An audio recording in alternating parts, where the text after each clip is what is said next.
বর্তমানে ইতালিতে ইমিগ্রান্টদের সৌজন্য রিনিউ, কার্তাদি সৌজন্য, রেসিডেন্স এবং কার্তাদি সৌজন্য দিয়ে ইউরোপভুক্ত দেশে কাজ করতে পারবে কিনা এ নিয়ে দ্বিধাদ্বন্দ্বে ভুগছে প্রবাসীগণ।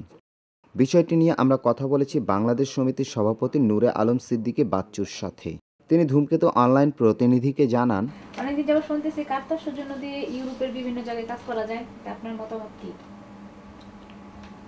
আসলে এটা মতামত না, এটা একটা আইন। 2003 সনে এই আইনটা হয় যে যারা ইউরোপে বৈধভাবে বসবাস করবে তারা অবশ্যই ইউরোপের নাগরিকের সকল অধিকার ভোগ করে। এটা 2003-এর আইন। এর পরবর্তীতে এটা ব্যাখ্যা আসলো 2013-তে যে যেহেতু ইউরোপ নাগরিক অধিকার ভোগ করে, সেটা শুধুমাত্র ইউরোপের একটা নাগরিক একটা দেশে যেতে পারবে এটাই অধিকার নয়, কাজ করার একটা অধিকার। সুতরাং 2013-তে এটার ব্যাখ্যাটা এইভাবে নিয়ে আসলো যে ইউরোপে যারা 5 বছরের ভ্যালিড কোনো স্টে পারমিশন থাকে, যেটাকে আমরা ইটালিয়ান ভাষায় বলি কার্তাদেশের জন্য, অথবা 5-এর ঊর্ধ্বে 0 যেটা আনলিমিটেড আমরা বলি, এটা যাদের আছে তারা ইউরোপের যে কোনো জায়গায় কাজ করতে পারবে, ব্যতীত 3টা, যেটা আমি বিভিন্ন সময় আপনাদের কাছে বিভিন্ন পোস্টেও শেয়ার করছি। সেটা হলো ডেনমার্ক, আয়ারল্যান্ড এবং ইংল্যান্ড। এই 3টা দেশ বাদে আপনি বাকি যে ইউরোপভুক্ত যে দেশগুলো আছে সেগুলোর ভিতরে কাজ করতে পারবেন। তবে এখানে একটা বিষয়, শুধুমাত্র ইংল্যান্ডে আপনি যে মানে কাজও করতে পারবেন না, ভিসা ছাড়া যাইতেও পারবেন না। আর ইউরোপের সমস্ত জায়গায় আপনি যেতে পারবেন আপনার যদি সৌজন্য বা কার্তা সৌজন্য থাকে। আর কার্তা সৌজন্য থাকলে ওই 3টা রাষ্ট্র ব্যতীত যে কোনো জায়গায় আপনি কাজ করতে পারবেন। কিন্তু অনেকে বলে যে কাজ করা যায় না অন্যান্য জায়গায়, অন্যান্য দেশ ইউরোপে। এটা আসলে যদি কেউ বলে যে কাজ করা যায় না, ওটা উনি কি কারণে বলে ওনার ধারণা। তবে অ্যাটেনশন, এই আইনটার পরিপূর্ণ ব্যাখ্যা ছিল 31শে মে, তার মানে আজকে 8-10 দিন পূর্বে। সুতরাং এর ভিতরে কি বিকরে বলা যায় যে অমুকে বলছে অমুকে বলে নাই, পূর্ণ অভিজ্ঞতা যেটা সেখান থেকে অনেকে বলতে পারে। তবে আমরা এই ব্যাপারে বলবো, যদি কোনো রাষ্ট্র আপনার কার্তা সৌজন্য থাকার পরেও ফ্রান্স, জার্মান ইত্যাদি, অর্থাৎ ইংল্যান্ড আর ওই 2টা রাষ্ট্র বাদে যদি কেউ কাজ করতে আপনাকে না দেয়, অর্থাৎ আপনাকে কাজে না নেয়, আপনি অবশ্যই নিকটবর্তী ইটালিয়ান দূতাবাসে যোগাযোগ করবেন। তাদের কাছে একটা মডেল আছে, সেই মডেলটা ফিল আপ করে তারা জমা দিয়ে তাদেরকে নিয়ে আসবেন। আপনি যে কোনো মালিককে দেবেন, সে কাজে নিতে বাধ্য।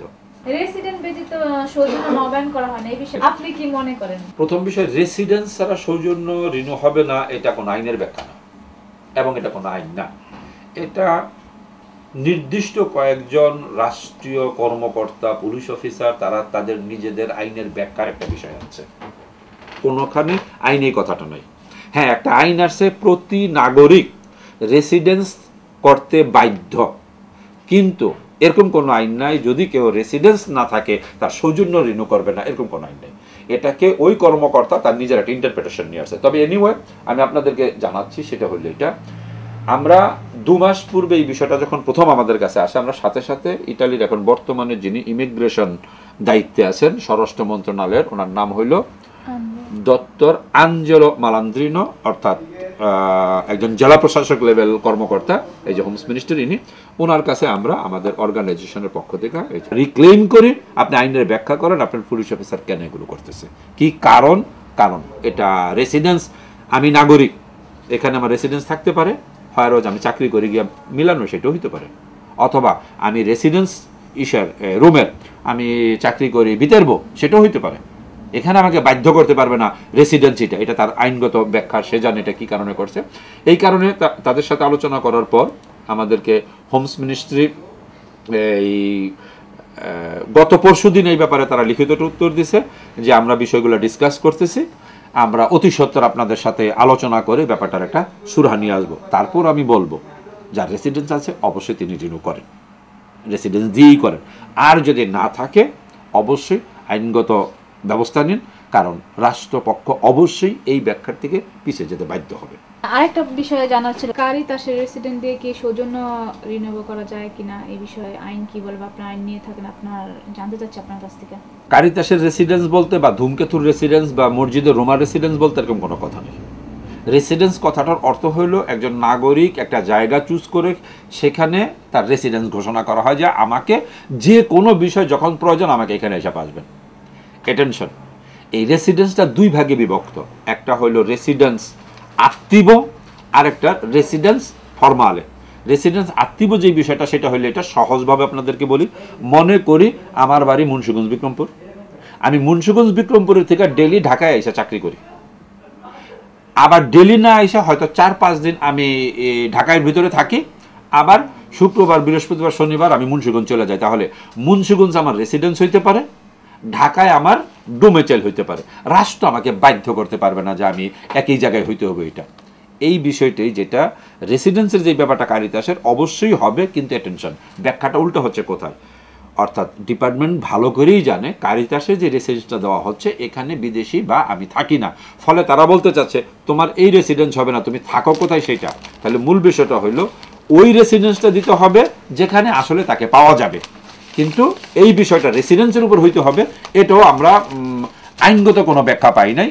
আশা করি যে এই ব্যাখ্যাটা চেঞ্জ হবে, তারপর আমরা বলবো যার রেসিডেন্স করার ক্ষমতা আছে, অর্থাৎ বাসায় যদি সুযোগ সুবিধা থাকে আপনি রেসিডেন্স করে জমা দিন। আরেকটা বিষয় জানার ছিল, সৌজন্য ভ্যালিডিটি 2 মাস পূর্বে রিনিউ করতে হবে, এই বিষয়ে আইন কি বলে? হ্যাঁ, নতুনভাবে ডিপার্টমেন্ট আরেকটা নোটিফিকেশন করতেছে, গত সপ্তাহে আমরা এই নোটিফিকেশনগুলো পেয়েছি। সেটা হলো এটা, তারা বলতে চাচ্ছে আপনি বা তুমি কেন সৌজন্য নবায়নের 2 মাস পূর্বে শেষ হওয়ার, ভ্যালিডিটি শেষ হওয়ার পরে করো নাই, কারণ দর্শাও। প্রথম আপনাদেরকে আশ্বস্ত করছি, এটা তারা বলছে কারণ দর্শাও, এটা কোনো রিজেকশন না। সুতরাং যদি কেউ পেয়ে থাকেন যে কেন তুমি রিনিউ করতে দেওয়া কারণ দর্শাও, আপনি প্রথম কারণ এটা লিখে দিবেন, কোনো কিছু দেখা ছাড়া। ওই সময় আমার কাছে 300 এউরো ছিল না, ফলে আমি দিতে পারিনি, এক কথায় শেষ। এটাও আমার ধারণা এবং আমাদের ধারণা, এটা অ্যাডমিনিস্ট্রেশন অতিরিক্ত একটা চাপ সৃষ্টি করতেছে, সেই চাপটা ভাঙা উচিত। সেই ভাঙা উচিত মুভমেন্ট করে, রাস্তার রাজপথ থেকে আপনাদের অধিকার আদায় করতে হবে। নচেত পৃথিবীতে এমন কোথাও কোনো আইন নাই যে নাগরিককে বাধ্য করবে ভ্যালিডিটির পূর্বে রিনিউ করতে হবে। নাগরিককে বাধ্য করতে পারে ভ্যালিডিটি শেষ হওয়া এতদিনের ভিতরে যদি তুমি রিনিউ না করো তাহলে সেটা বাতিল। কিন্তু ভ্যালিডিটি থাকা অবস্থায়, not only that's, it is not a gratis service, এটা ফ্রি না যে আমি গেলে আমাকে দিচ্ছে।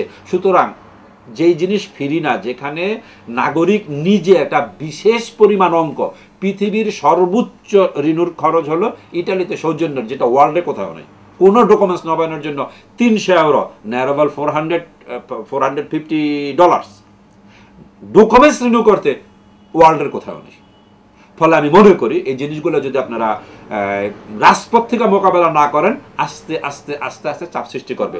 এটা সম্পূর্ণটা আইনের বাহিরে করা হচ্ছে, শুধুমাত্র 2-1 অফিসারের নিজস্ব চিন্তাধারা, ভাবধারা, তাদের একটা ইন্টারপ্রিটেশন। আমি মনে করব যে আপনারা রাজপথে আসেন, সামনের দিক নির্দেশনা নিয়ে আপনারা আপনাদের অধিকার আদায় করে নেন। এরপর পরামর্শ দিব, যদি আপনার কাছে পয়সা থেকেই থাকে, যদি আপনার সময় থেকে থাকে, তাহলে আগেই জমা করেন, যেহেতু তারা চাচ্ছে। তবে না করার জন্য সমস্ত লোক একত্রিত হন আপনাদের নিজস্ব অধিকারগুলো আদায় করার জন্য। আমরা যে জিনিসটা নিয়ে ফাইট দিচ্ছি সেটা হলো এটা, আমি আমার রেসিডেন্স ডোমিসাইল 2 জায়গায় রাখবো, আমাকে প্রশাসন, যেহেতু আইনে কোথাও নাই, আমাকে এইটার জন্য সৌজন্যের সাথে আটকাতে পারবে না। এক, দ্বিতীয়ত আমাকে কোনো অবস্থায় 2 মাস পূর্বে নবায়ন করার জন্য চাপ দিতে পারবে না, কারণ আমার কাছে পয়সা নাও থাকতে পারে। তৃতীয়ত কার্তা সৌজন্য দিয়ে সারা ইউরোপের কাজ করা যাবে, যদি কোনো রাষ্ট্র আপনাকে মনে করে যে আপনার কন্ট্যাক্ট করতে দিবে না, আপনারা যোগাযোগ করেন, আমরা ব্রুক্সেলে এই মামলা উঠাবো। চতুর্থ, ইংল্যান্ডকে যে নোটিশ করা হয়েছে যে জুনের ভিতরে তুমি তোমার বর্ডার খোলো, কারণ সারা ইউরোপে যদি এই সৌজন্য থাকলে সে ফ্রি এন্ট্রি হইতে পারে, তুমি ইংল্যান্ড কেন এটা বাধা রাখছো? এই বিষয়গুলো নিয়ে আমরা প্রশাসনিক চাপের ভিতরে রাখছি, আমরা বিচার বিভাগীয় নোটিফিকেশন করছি। আমরা আশা করি যদি আপনারা রাজপথে নামেন, আমরা অধিকারগুলো খুব সহজে আদায় করতে পারবো। ধূমকেতু অনলাইনের পক্ষ থেকে আপনাকে ধন্যবাদ।